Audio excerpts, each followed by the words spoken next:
मंगलम भगवान वीरो मंगलम गौतमो गणी मंगलम कुंद कुंदार्यो जैन धर्मोस्तमंगलम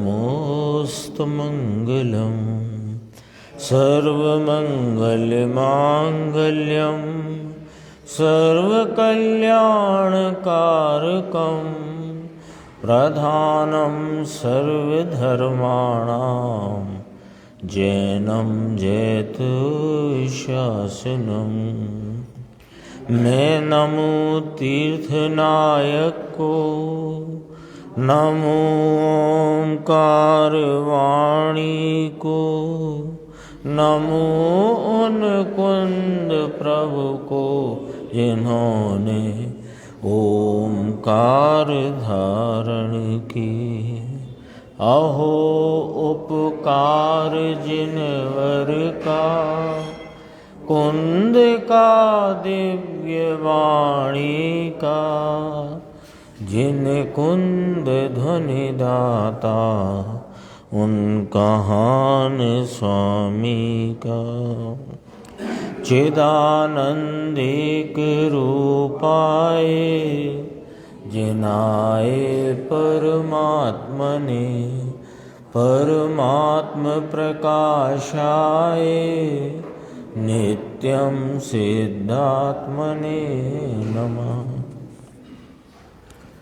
आचार्य योगेंद्र देवकृत परमात्म प्रकाश नाम का ग्रंथ है और इसके दूसरे महाधिकार में अभेद रत्नत्रय का स्वरूप कहते हुए जो 8 दोहे कहे, उसमें ये 35वें नंबर की गाथा या दोहा, यहाँ अपन ने कल इसकी टीका भावार्थ को स्वाध्याय किया था। इसमें 4 बातें मुख्य हैं।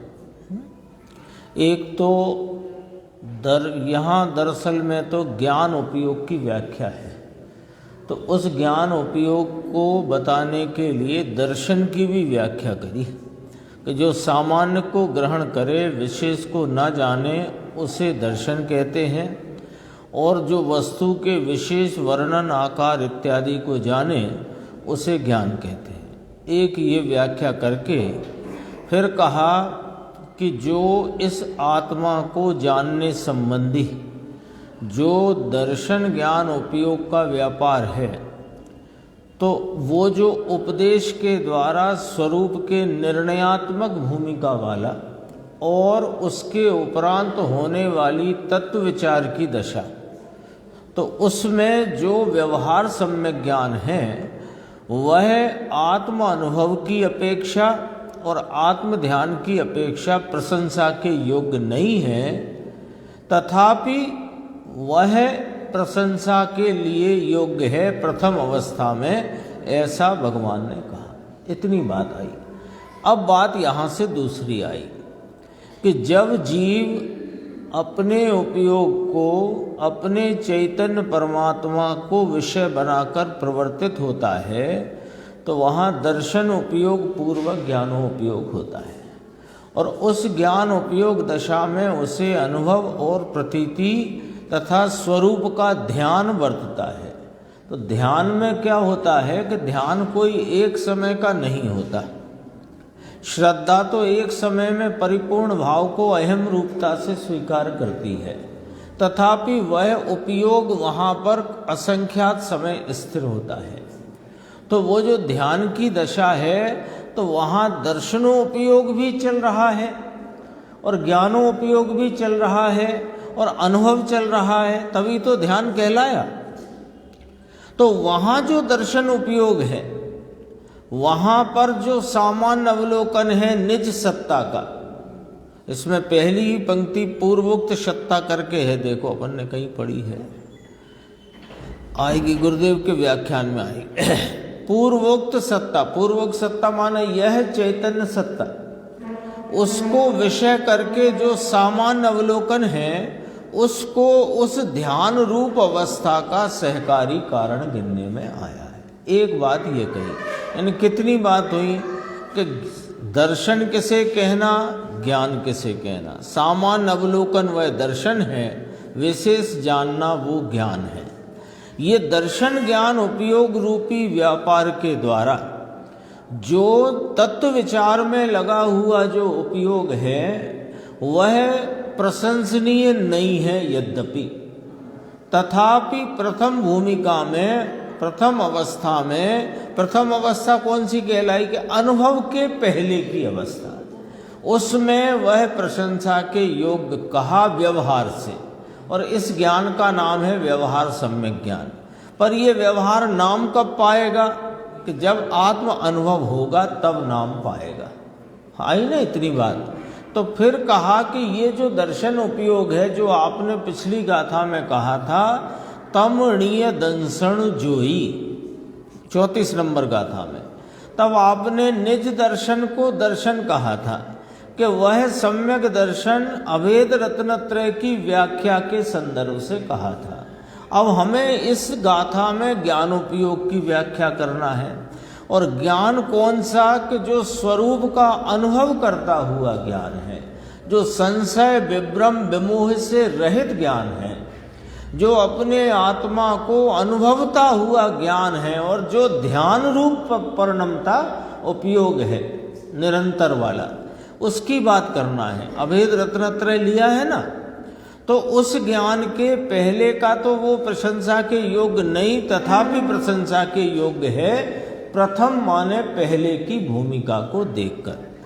लेकिन जब स्वरूप का आलंबन लेकर उपयोग में अनुभव और ध्यान रूप दशा वर्तती है, तो वहाँ वर्तने वाले, अब वहाँ दर्शन उपयोग छुट्टी पे तो चला नहीं गया, तो वहाँ दर्शन का जो व्यापार है, दर्शन उपयोग रूप, उसे उस ध्यान अवस्था का, निर्विकल्प ध्यान अवस्था का सहकारी कारण गिनने में आए। निर्विकल्प का शब्द का अर्थ है यहाँ वीतरागी, और निर्विकल्प अवलोकन जो कहा जाता है वो कहा जाता है भेद रहित सामान्य अवलोकन, है ना।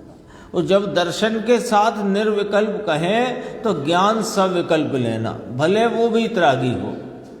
और जब राग की अपेक्षा कहें कि राग का अभाव होकर निर्विकल्प हुआ, तो वह वीतरागी लेना, है ना। बराबर हर निर्विकल्प के दो अर्थ चलेंगे, क्योंकि प्रकरण ये वाला है ना। निर्विकल्प राग रहित का वीतरागी ज्ञान ध्यान, और उसके साथ रहने वाली निर्विकल्प सत्तावलोकन, उसको उस निर्विकल्प ध्यान का सहकारी कारण का। वो जो निर्विकल्प सत्तावलोकन है वो दर्शन निर्विकल्प ज्ञान सविकल्प, वो वाली बात है। और जो तत्व विचार का भी राग छूट गया, वो सविकल्पता छूटकर वीतराग परिणमन, वो निर्विकल्प लेना, है ना। गुरुदेव का अपन अभी देखते हैं, ये तो थोड़ा अपन रिवीजन में कौन कौन से पॉइंट हैं वो ख्याल में आ जाएं। देखो, फिर ये वाली बात कही कि ये मात्र भव्य जीवों को होता है ना। अथवा ये कहा कि व्यवहार सम्यक दर्शन और व्यवहार सम्यक ज्ञान भव्य जीव के होता है, अभव्य के सर्वथा नहीं। इसका अर्थ है कि जिसके आत्मदर्शन, आत्मज्ञान और आत्मचारित्र वर्तता है, उसको ही व्यवहार सम्यक दर्शन भेद रत्नत्रय कहने में आया है।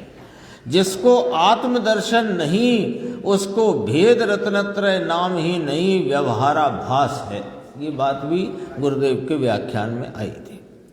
फिर ये वाली बात कही कि व्यवहार रत्नत्रय की प्राप्ति किसे है कि जो मुक्ति का पात्र आत्मदर्शन सहित वाला है।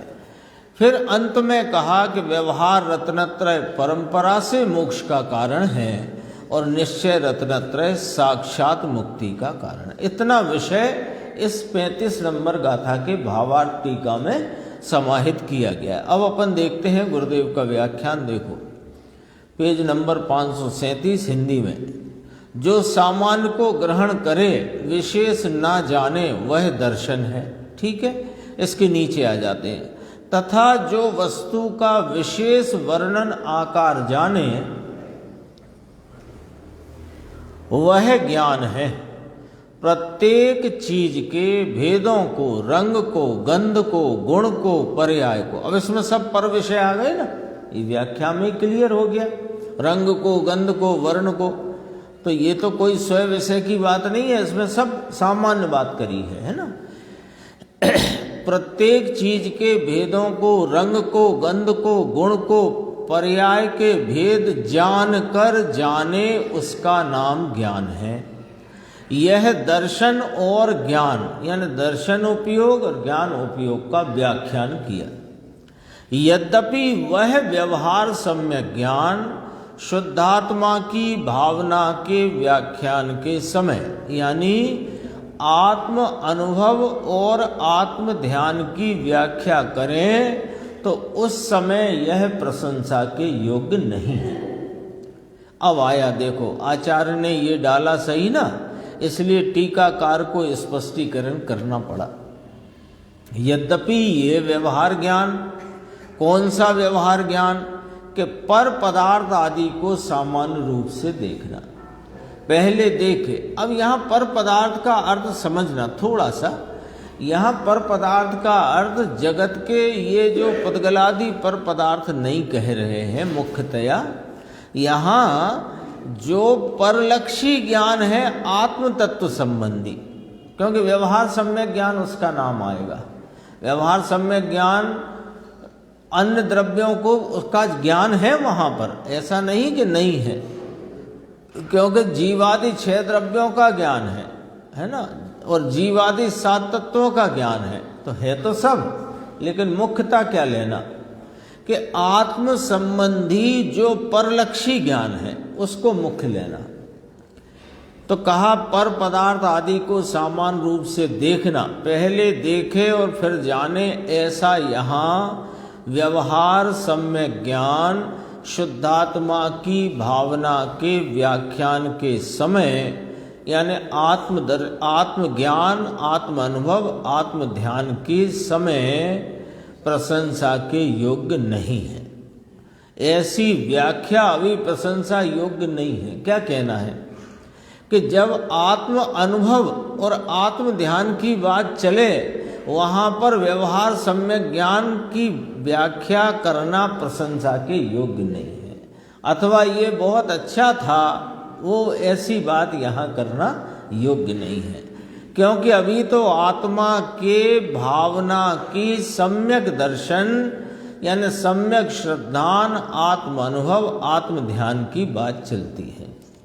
समझ में आया? तो भी ऐसा होने पर भी प्रथम अवस्था में प्रशंसा के योग्य है। क्यों कि वह तत्व विचार पूर्वक है ना, उन्होंने लिया ना पंडित जी साहब ने, टोडरमल जी ने रहस्यपूर्ण चिट्ठी में, सविकल्पता से निर्विकल्पता का विधान, उसमें चर्चा आई है।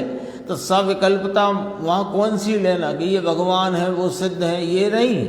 वहाँ जो अपने स्वरूप संबंधी तत्व विचार, ऐसा तो भी प्रथम अवस्था में प्रशंसा योग्य है, ऐसा भगवान ने कहा। तथापि वह दर्शन सामान्य और ज्ञान विशेष यानी विशेष जो जाने वह ज्ञान है, इस प्रकार जानना। ये पहली श्रेणी में ठीक कहा।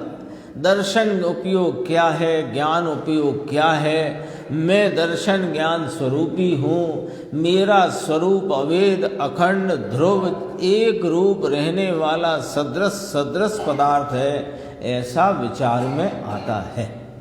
वो प्रशंसा के योग्य कब कहा कि जब उस भाव को छोड़कर, उस परलक्षी तत्व विचार को छोड़कर, सुनना जरा, स्वात्म संबंधी परलक्षी तत्व विचार, स्वयं आत्म संबंधी परलक्षी तत्व विचार को छोड़कर स्वयं आत्म में ही उपयोग जब लग जाए, तो वहाँ आत्म अनुभव और आत्म ध्यान की दशा उत्पन्न होती है। तो उसके लिए इसको प्रशंसा के योग प्रथम में था, ऐसा कहा जाएगा। तथापि आत्म अनुभव के समय तो अथवा आत्म अनुभव के व्याख्यान में तो ये प्रशंसा के योग्य नहीं है। इतनी बात ये आई। 2 पॉइंट हो गए अभी अपनी गाथा के। है ना। ये 4 हिस्सों में बटी हुई है गाथा। यानी दर्शन ज्ञान किसे कहना, जो व्यवहार सम्यक ज्ञान है वो प्रशंसा के योग्य नहीं आत्म अनुभव के समय, तथापि प्रथम भूमिका अथवा पूर्व भूमिका में वह प्रशंसा के योग्य है। फिर ये कहा, अब सहकारी कारण की बात करेंगे।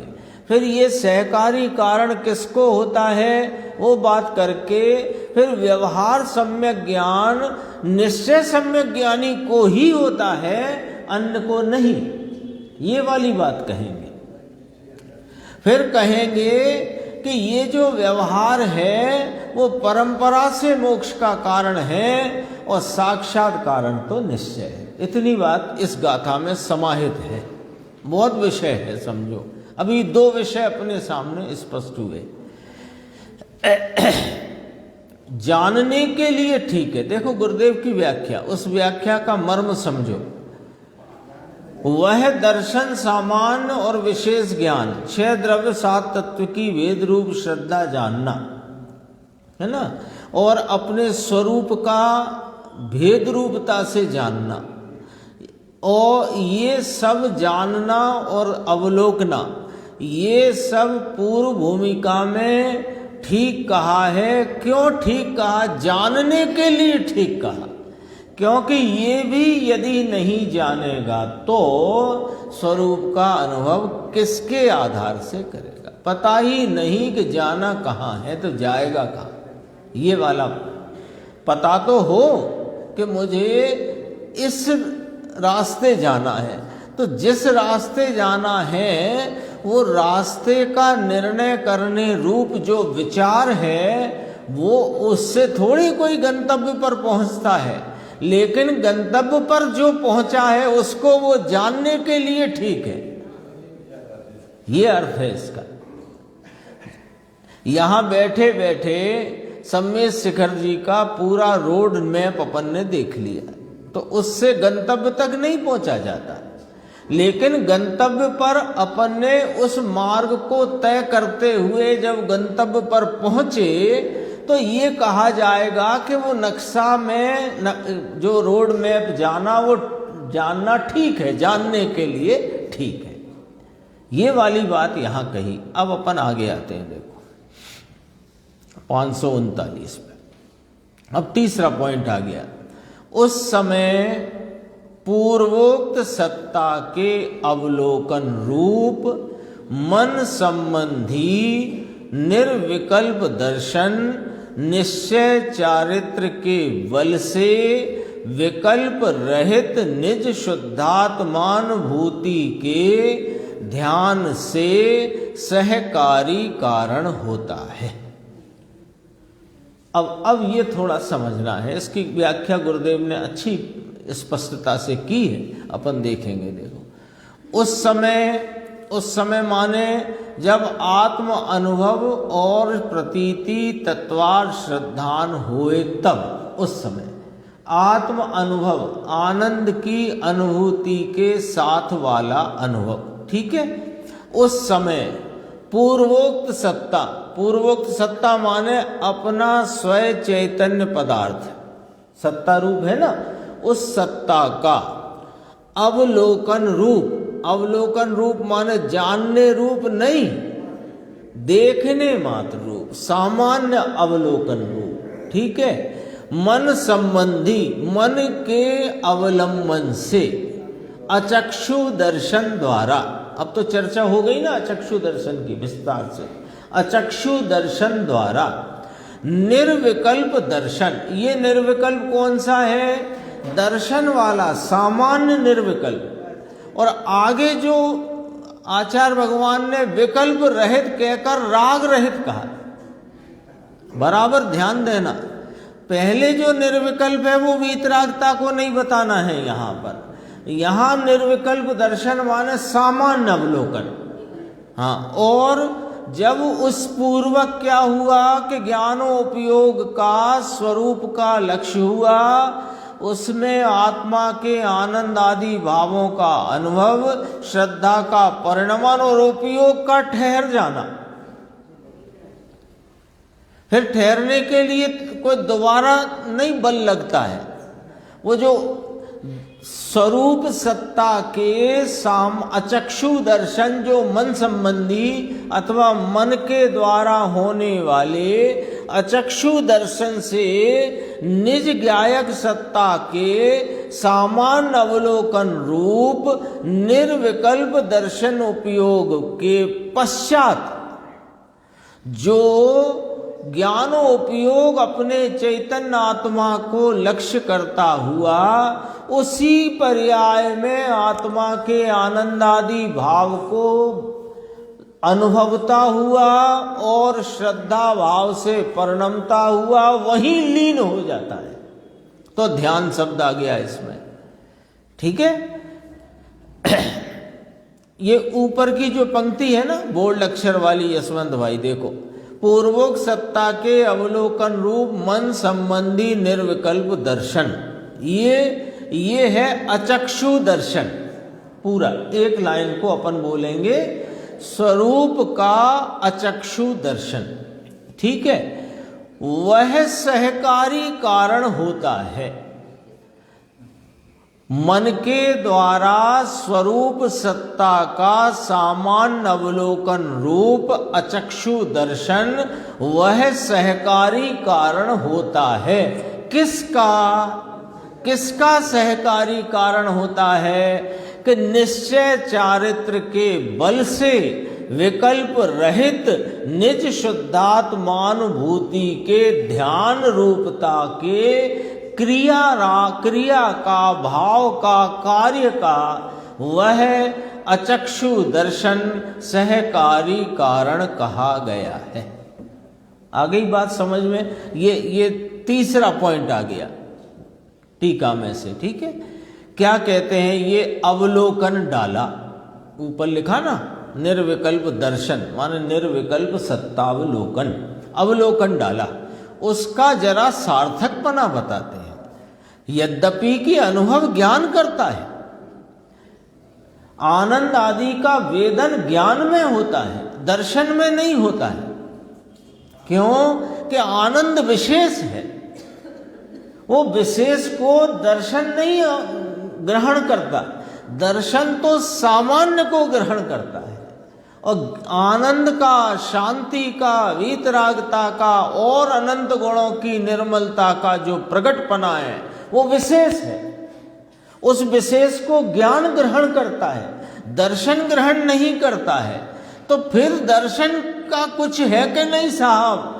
कि दर्शन पूर्वक ज्ञानोपयोग है, तो उस दर्शन को सहकारी कारण कहकर सार्थकपना बतलाया है।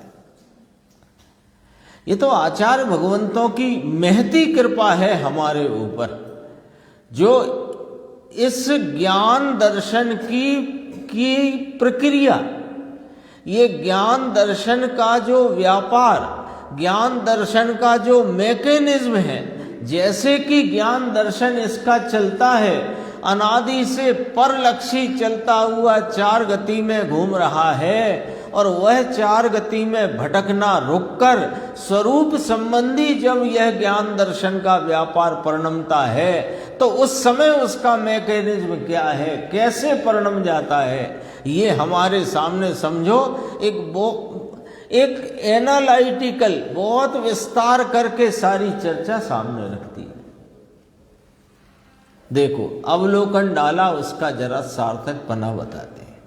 आत्मा राग रहित, पुण्य पाप रहित की आत्मदर्शन की दृष्टि निश्चय वीतराग रुचि और राग रहित स्वरूप की चारित्र दशा के काल में आ गया स्पष्ट। कौन सा काल है ये, कौन सा समय, जिस पर्याय की बात हो रही है, किस समय की ये वाली पर्याय, कि जिस पर्याय में यह चैतन्य आत्मा की प्रतीति, उसका अनुभव और उसमें ही लीनता रूप परिणमन है, उस काल में।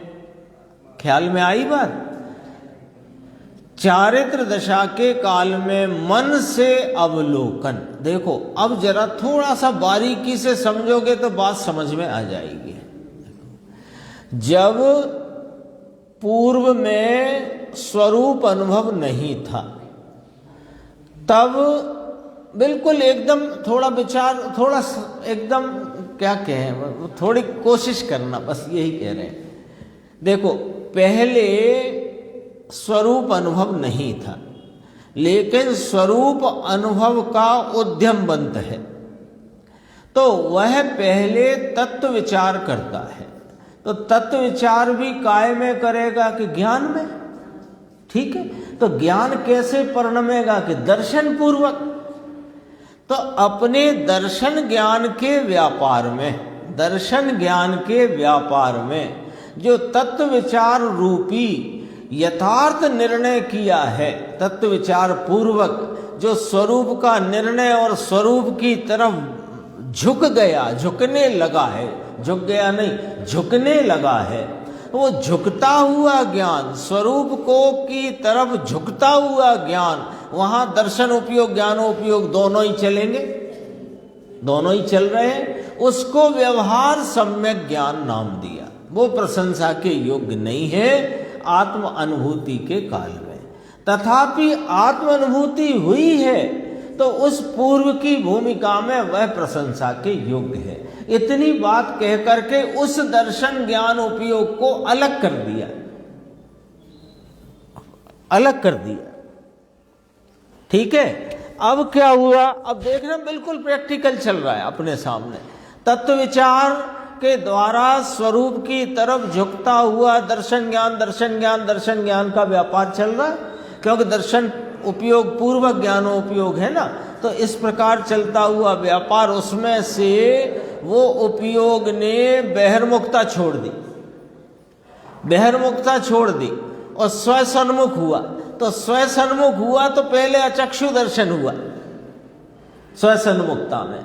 तो ये जो अपना स्वरूप है ना, जो पवित्र परिपूर्ण, उसका सामान्य अवलोकन जो अचक्षु दर्शन द्वारा हुआ, और उसके तुरंत पश्चात जो ज्ञान उपयोग है उसमें अनुभव हुआ, और वहां श्रद्धा ने प्रतीति की। अब ये आत्म अनुभवी है, अब अनुभव छूट नहीं गया है, अनुभव छूट नहीं गया। अब वो अनुभव की असंख्यात समय की दशा चल रही है, तो उसका नाम ध्यान कहा। इसी गाथा में ध्यान शब्द लिया है ना, ध्यान का। अब ध्यान वाला भाव देखो, पहले तत्व विचार के भाव को अपन ने विचार में लिया, तत्व विचार का भाव छूट करके स्वयं आत्मा विषय बना, स्वयं आत्मा विषय बना तो अचक्षु दर्शन पूर्वक हुए ज्ञान उपयोग में, अनुभूति में वह आत्मा आकर के श्रद्धा में उसका परिणमन हो गया, सम्यक श्रद्धा रूप। अब वो ध्यान रूप परिणमित है, ज्ञानोपयोग दर्शनोपयोग, दर्शनोपयोग ज्ञानोपयोग, दर्शनोपयोग ज्ञानोपयोग। तो असंख्यात समय है ना, तो असंख्यात समय का दर्शन उपयोग और असंख्यात समय का ज्ञान उपयोग।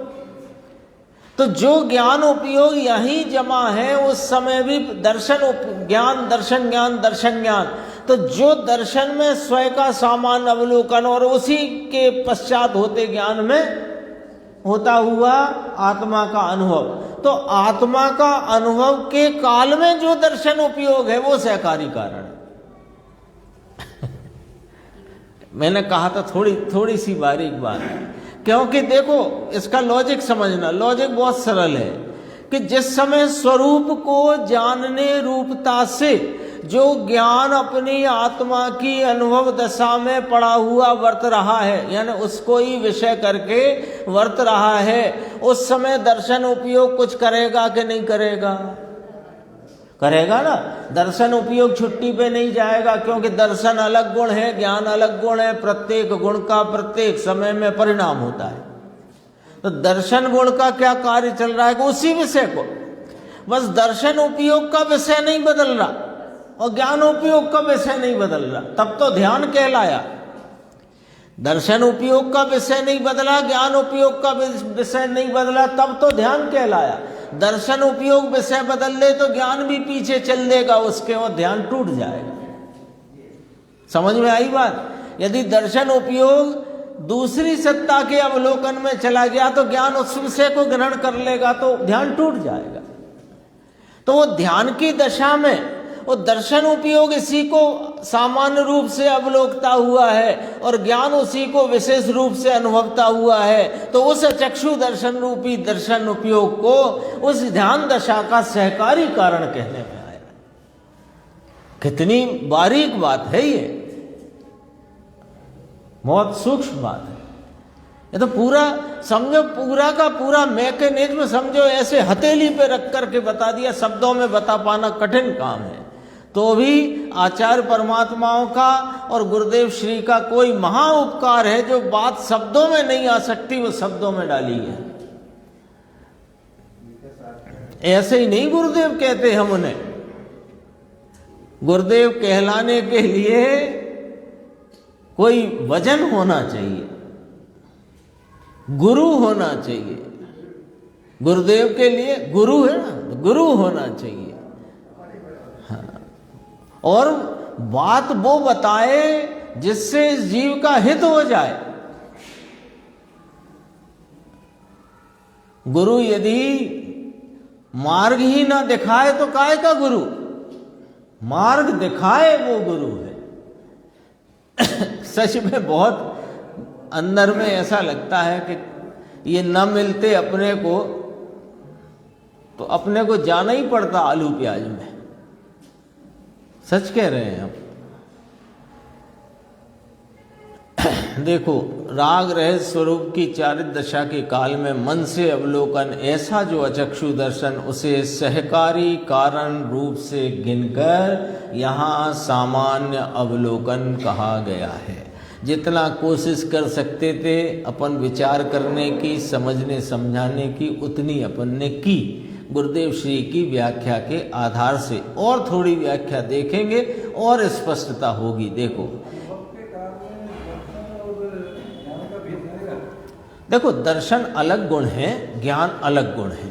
दोनों गुण अपना अपना कार्य प्रति समय कर रहे हैं। जैसे आत्मा में अनंत गुण है, तो एक ही समय में अनंत गुणों के, अनंत अपने अपने गुणों की व्यक्तताएं एक ही पर्याय में होती है ना। जैसे सोना है ना, सोना तो जिस समय चिकना है उस समय ही पीला है, उस समय ही भारी है। चिकना पना छुट्टी पे नहीं जा सकता और पीला पना छुट्टी पे नहीं जा सकता। वो चिकना पना, पीला पना, भारी पना एक साथ एक समय में है कि नहीं।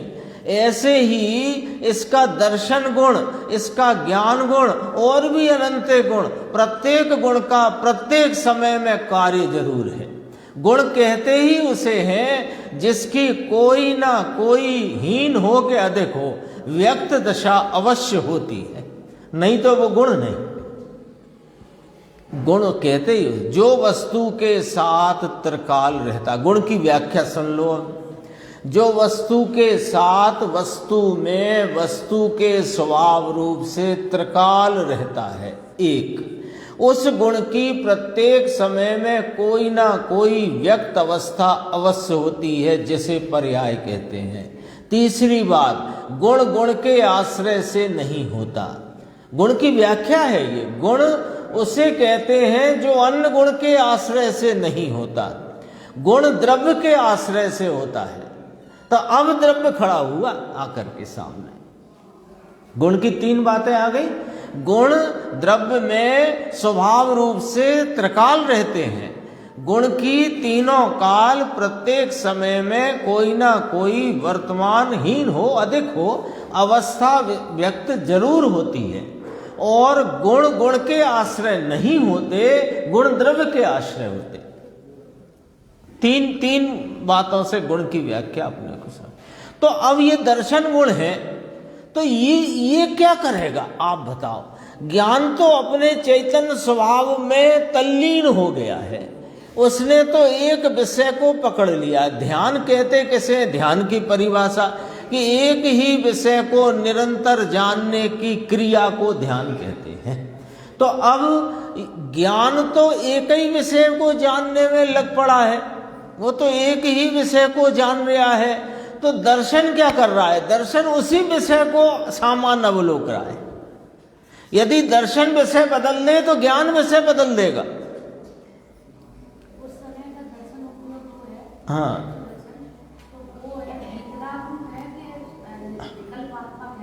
देखो, वीतरागता और राग रूपता ये बात तो चारित्र में घटित होगी।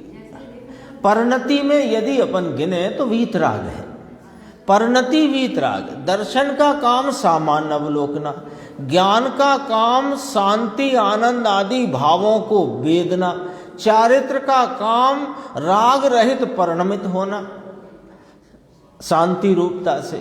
तो वीतराग यदि अपन एक एक गुण पर देखेंगे तो वीतरागता तो चारित्र का भाव है। हाँ, अब वही तो हम कह रहे हैं कि दर्शन उपयोग तो सामान्य अवलोकन रूप है ना, वो तो अपना कार्य कर रहा है, उसमें चारित्र गुण का रूप है, इसलिए वीतराग भले कहो, है ना, क्योंकि वीतरागता ही तो परिणमित है वहां पर दर्शन गुण को वीतराग यो नहीं कहेंगे कि दर्शन गुण का कार्य सामान्य अवलोकन, ज्ञान का कार्य विशेष जानना, चारित्र का काम राग रूप या वीतराग रूप। विरुद्ध भाव होता है तो राग रूप, और स्वभाव रूप भाव है तो वीतराग रूप। तो वो चारित्र का रूप दर्शन में देखकर कहेंगे तो वह स्वरूप की सन्मुखता या स्वरूप सत्ता को अवलोकता हुआ दर्शन चारित्र गुण का रूप होने से वीतराग है, ऐसे कह सकते हैं, है ना। पर यहां तो अभी क्या कहना है कि ज्ञान ध्यान, स्वरूप को अनुभवता हुआ ज्ञान और उसमें ही लगे रहने रूप ध्यान, उसमें वह मन द्वारा होता स्वरूप सत्ता का सामान्य निर्विकल्प दर्शन अवलोकन उसे इस अनुभव दशा का सहकारी कारण गिनने में आया है। ये वाली बात है।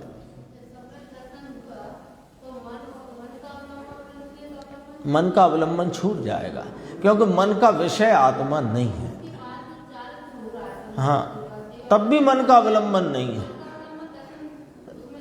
वो है, वो उतना ही समझना, इतना ही तो समझाना था बस कि वो अचक्षु दर्शन में है, लेकिन ज्ञान अवलंबन नहीं ले रहा, ज्ञान तो जुड़ा हुआ है सीधा। वो तो इसलिए तो सहकारी कारण का, मूल कारण नहीं का, इसीलिए सहकारी कारण। देखो, दर्शन को जब चार भेद ही कहे सर्वज्ञ देव ने, चक्षु दर्शन, अचक्षु दर्शन, अवधि दर्शन, केवल दर्शन। तो अवधि दर्शन केवल दर्शन तो यहाँ विषय ही नहीं है अपना। और अभी छतमस्त की स्थिति में जिसको अवधि ज्ञान नहीं है उसके तो दो ही बच्चे, चक्षु दर्शन, अचक्षु दर्शन। चक्षु दर्शन की बात नहीं है क्योंकि आत्मा अमूर्तिक वस्तु है। अब अमूर्तिक में रह गया एक अचक्षु दर्शन। अचक्षु दर्शन में भी अन्य इंद्रियों के विषयों की बात नहीं है, तो मन के द्वारा ही अमूर्तिक विषय जानने में आता है। इतनी बात सर्वज्ञ भगवान ने कही है और कही है। लेकिन वो जो ज्ञान है वो मन के अवलंबन से बरतेगा तो उसको शांति और आनंद का अनुभव नहीं होता है। मन पावे विश्राम, रस स्वादत सुख उपजे, क्या वहां से था वो, पहली पंक्ति भूल जाता हूं। वस्तु विचारत ध्यावते मन पावे विश्राम, और रस स्वादत सुख उपजे अनुभव या को नाम। अब इसमें सारी बात आ गई। देखो, वस्तु विचारत, तो वस्तु विचारत वाला ज्ञान प्रशंसनीय नहीं है, पर ध्यावते, ध्याया तो उसको प्रथम पूर्व भूमिका में प्रशंसा के योग्य कहना। मन पावे विश्राम, यहाँ जो दोहा है इसमें दर्शन उपयोग ज्ञान उपयोग को अलग अलग नहीं बताया है, सीधा ज्ञान उपयोग में बात करी है। मन पावे विश्राम, और मन ने जैसे ही विश्राम पाया तो अनुभव में क्या आया कि रस स्वादत, आनंद आदि भावों का रस का स्वादत, सुख उपजे, सुख उपजित हो गया, सुख उत्पन्न हो गया। अनुभव या को नाम, इससे अनुभव कहते हैं। कहते हैं यहां तो मोक्ष के मार्ग का अधिकार है, तथापि ये बात प्रशंसा के योग्य भी नहीं है, तो भी कहते हैं कि भगवान ने ये दर्शन और ज्ञान के उपयोग का ज्ञान पहले करना चाहिए कि क्या दर्शन उपयोग, क्या ज्ञान उपयोग का है। क्योंकि जो ज्ञान लक्षण इस आत्मा का लक्षण रूप भाव है ना, उपयोग को लक्षण कहा, तो उपयोग में दोनों आ गए कि नहीं आ गए, दर्शन उपयोग ज्ञान उपयोग, तो उस दोनों को जानना तो पड़ेगा ना। भाई टोपी वाले भाई साहब से उस व्यक्ति को किसी को लक्षित करना है तो टोपी कैसी होती है ये तो जानना पड़ेगा कि नहीं। नहीं तो हम कहें टोपी वो और नेहरू जी वाली, और तुम समझ रहे हो अंग्रेजों वाला हेट, तो कैसे पहचानोगे। तो टोपी लक्षण बनाओगे तो टोपी के बारे में जानना पड़ेगा। उपयोग यदि इस आत्मा का लक्षण है तो उपयोग के बारे में जानना पड़ेगा। इतनी बात कही, उसे उचित गिना है। और उसमें से तत्वार श्रद्धान सम्यक दर्शन होता है। उसमें से क्यों होता है कि वो तत्व विचार छूट जाता है और फिर आत्मा में उपयोग लग जाता है। तत्वा श्रद्धानम सम्यक दर्शन होता है और उसके साथ राग रहित चारित्र दशा होती है। उस काल में उस दर्शन में का जो अचक्षु दर्शन का एक भाग है, देख लो, समझ लो अब जरा, जाते हैं आगे ही बात आ गई। उस काल में बिल्कुल एकदम बारीकी से पकड़ना बात को। जो अभ्यासी लोग हैं उन्हें तो पता ही है, यहाँ सभी अभ्यासी हैं, कोई भी नया नहीं है। उस काल में वो जो दर्शन उपयोग का कार्यक्रम है तो उसका कौन सा अचक्षु दर्शन वाला भाग है कि नहीं है। तो उस अचक्षु दर्शन का उपयोग, वह जो दर्शन गुण का उपयोग रूपी कार्य ऐसी वीतराग दृष्टि और वीतराग चारित्र के समय सहकारी कारण साथ में उपयोग गिनने में आया है। देखो, दर्शन उपयोग में आनंद नहीं वेदा जा सकता। आनंद का वेदन अनुभव तो ज्ञानोपयोग में है, लेकिन वहां ही उसी काल में जो दर्शनोपयोग है उसे सहकारी कारण गिनने में आया। क्या अद्भुत अद्भुत बातें आचार्य भगवान लिख लिख के रख गए। मानो समझो कि एक तरह से सर्वज्ञ की बातों की विरासत ये सब अपने को दे के गए हैं। गजब की बातें कर गए। समझ में आया वह अचक्षु दर्शन अंदर का लिया था भाई। वो जो अचक्षु दर्शन पहले हुआ था पैरलक्षी, वो तो प्रशंसा के योग्य नहीं था, तो भी प्रशंसा कर दी। लेकिन ये अचक्षु दर्शन तो अंदर का लिया। यहां तो सहकारी निमित्त कारण रूप से गिना है। बदल कर बात की है भाई, बदल दी बात बदल दी। दर्शन उपयोग का विषय बदल गया है अब। और देखो, एक तो यह कि मोक्ष के मार्ग के काल में ऐसा ज्ञान अभी व्यवहार से तो प्रशंसा योग्य नहीं, परंतु पहले जानना चाहिए, इस अपेक्षा से प्रशंसा योग्य कहा। दूसरी बात कि आत्मा के अंतर्दर्शन के और चारित्र के रमणता में ये अचक्षु माने चार दर्शनों में से एक भाग अचक्षु दर्शन, वह जो अचक्षु दर्शन उपयोग सहकारी माने साथ में काम करता है, उतना लेकर के यहाँ कहने में आया है। आ गया, स्पष्ट आ गया ख्याल में बराबर से। हाँ, नहीं आया हो तो पूछ लेना, और नहीं आया हो तो नहीं आया हो, क्या कर सकते हैं। वो तो आया है सो आया है। देखो, आत्मा अपना भले ज्ञान है, अपनी श्रद्धा है और अपना चारित्र है। वह तो अभेद रत्नत्रय की तो व्याख्या चलती है। इसलिए गुरुदेव श्री कहते थे कौन सा ग्रंथ है, उसमें कौन सा अधिकार है, उस अधिकार में कौन सा अंतर अधिकार है, उस अंतर अधिकार में कहे हुए दोहा सूत्र की उत्थानिका क्या कहती है, उसको पहले समझना, फिर अर्थ समझ में आएगा। ग्रंथ कौन सा है? ग्रंथ समय सार, मान लो समय सार है, परमार्थ प्रकाश है, तो ये अध्यात्म का ग्रंथ है, तो इसमें अध्यात्म की शैली चलती है। कौन सा अधिकार है कि ये मोक्ष के मार्ग को बताने वाला अधिकार है।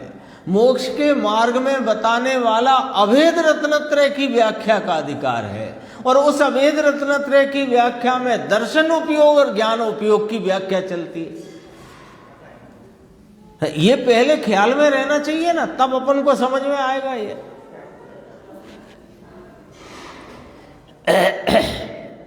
तब कहते हैं वह सामान और विशेष जो उपयोग है ना, तो वह में का एक अचक्षु दर्शन का उपयोग, साथ में सहकारी कारण है। साथ में क्या लिखा? साथ में सहकारी। देखो सहकारी कारण निमित्त से कहते हैं, और निमित्त उसी काल में घटेगा ना, निमित्त आगे पीछे का नहीं घटता। आगे पीछे वाली बात पहले करी थी प्रथमानुभूति के समय, तब सहकारी कारण नहीं कहा था, तब तो सम्यक दर्शन मिलाकर ही कह दिया था। तमणीय दंसण जोई, ऐसा कह के 34 नंबर की गाथा में कहा था। साथ में सहकारी कारण है। वहां उस समय वह ज्ञान दूसरे पदार्थ का ऐसा और वैसा ऐसा कुछ नहीं है। वहां पर दूसरे के तरफ का कोई दर्शन उपयोग नहीं वहां पर, इसलिए उसे अचक्षु दर्शन को सहकारी गणकर उसमें उपयोग को लिया। अब पूरा कह दो उपयोग कहाँ लगा है कि आत्मा में लगा है। उपयोग में तो दो भेद चल रहे हैं। उपयोग कहाँ लगा है कि उपयोग तो आत्मा में लीन है। उपयोग में दो भाव चल रहे हैं, दर्शन ज्ञान, तो कैसे चल रहे हैं, वो वाली बात यहां पर है। और फिर सहकारी कारण क्यों कहा? अरे उसमें अनुभव नहीं है। वो उपयोग के दर्शन रूप व्यापार और ज्ञान रूप व्यापार, दो व्यापार हुए कि नहीं हुए? तो दर्शन रूप व्यापार में अनुभव नहीं है, ज्ञान रूप व्यापार में अनुभव है। तो अनुभव के लिए तो दर्शन को सहकारी कारण का। कितनी बारीक व्याख्या है, बोलो। इतना ना भी कहें तो कोई कहे, ना समझे ना कहे तो चल जाएगा। तो चलने को तो संसार चल ही रहा है, और संसार से मुक्त होने में तेरा काम इससे कम में चलता हो तो अभिनंदन है,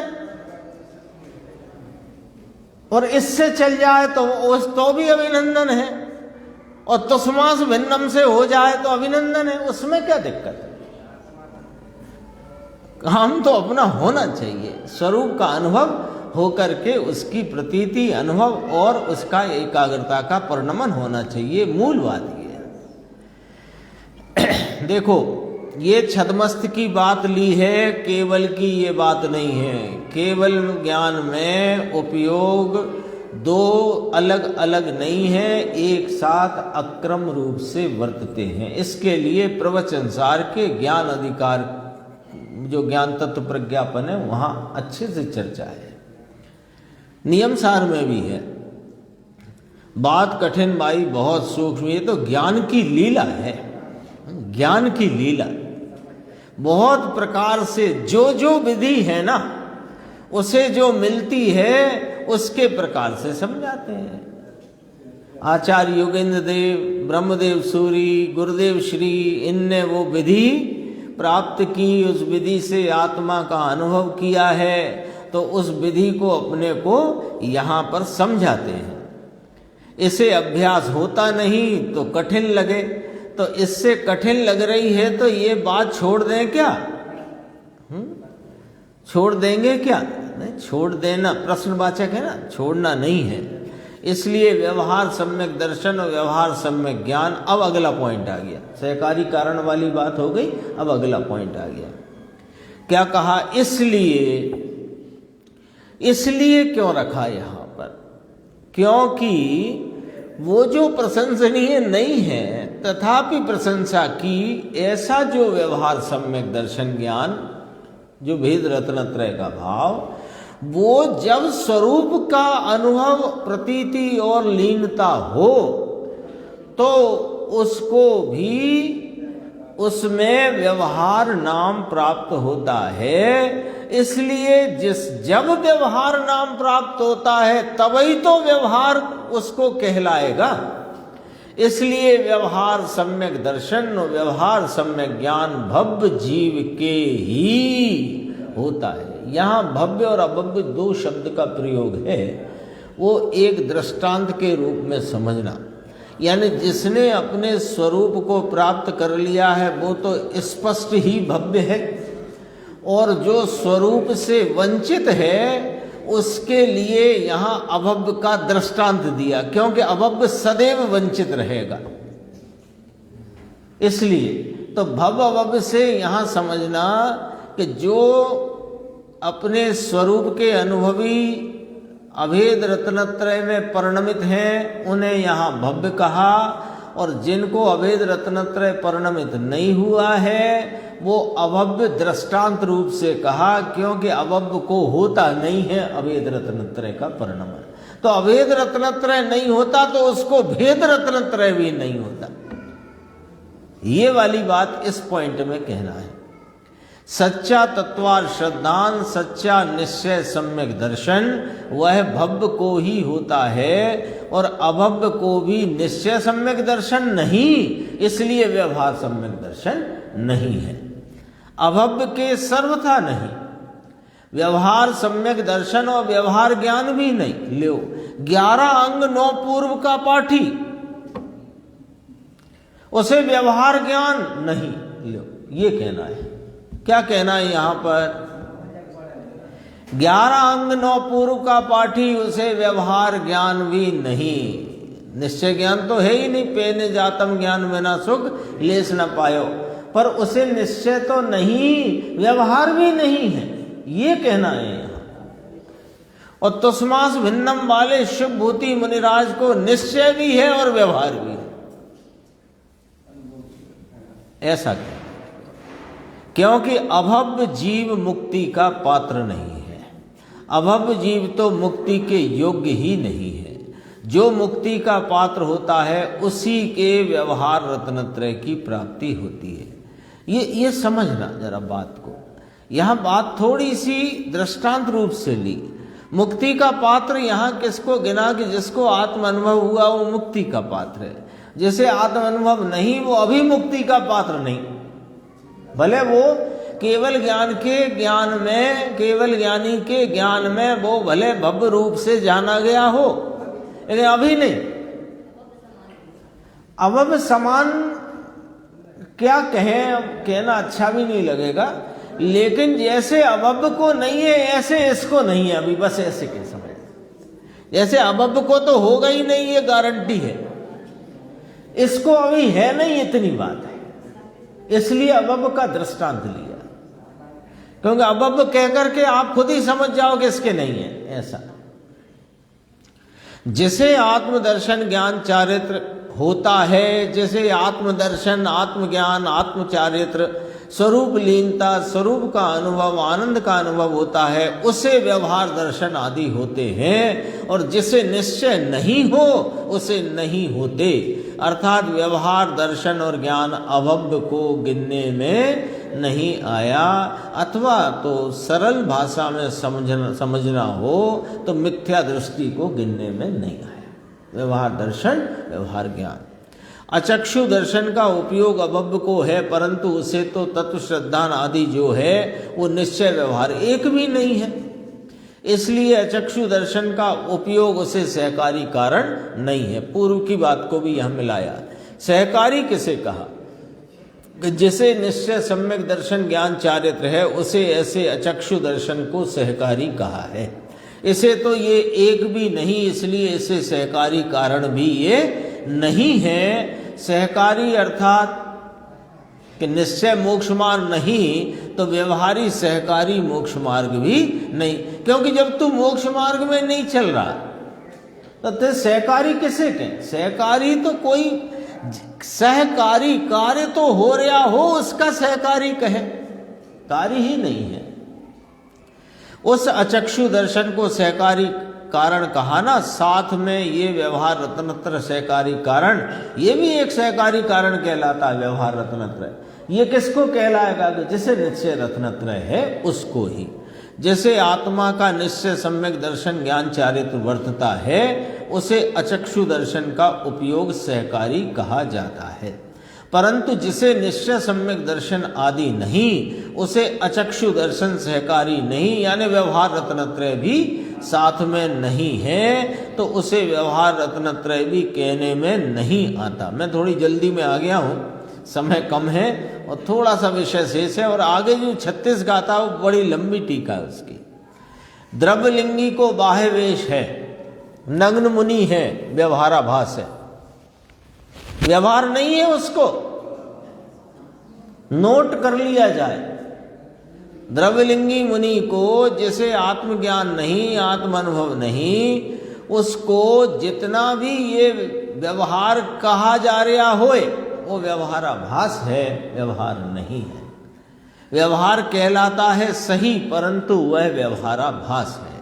व्यवहार से ऐसा कहा जाता है, ये शास्त्र में भी ऐसा लिखा, अभव्य व्यवहार दर्शन, व्यवहार ज्ञान, व्यवहार क्रिया कांड, शास्त्र का ज्ञान आदि है।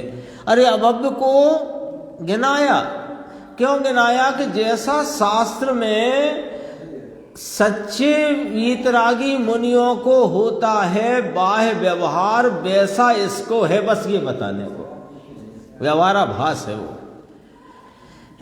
निश्चय सम्यक ज्ञान नहीं, इसलिए वह व्यवहार तो अभव्य भी ऐसा करता है, परंतु उस व्यवहार को व्यवहाराभास कहा जाता है। समझ में आया? कमाने में ऐसा अटपटी बातें आती होंगी क्या, पूछ रहे हैं। कमाने का अर्थात क्या? वो तो पुण्य हो तो कमाता है, उसमें धूल में कुछ नहीं है। उसमें हर्ष हो तो अटपटा लगता है कि नहीं? पूछ रहे हैं ऐसे, देखो। और ये अपना पूरा होता है यहाँ पर। अंतिम जो पॉइंट इसमें आया था कि व्यवहार रत्नत्रय, येलो वाला देखना है ना, व्यवहार रत्नत्रय परंपरा से मोक्ष का कारण है, अर्थात वह साधकपना विकल्प से, निमित्त से कहा है, उसे छोड़कर। परंपरा शब्द आया ना, परंपरा शब्द माने छोड़कर।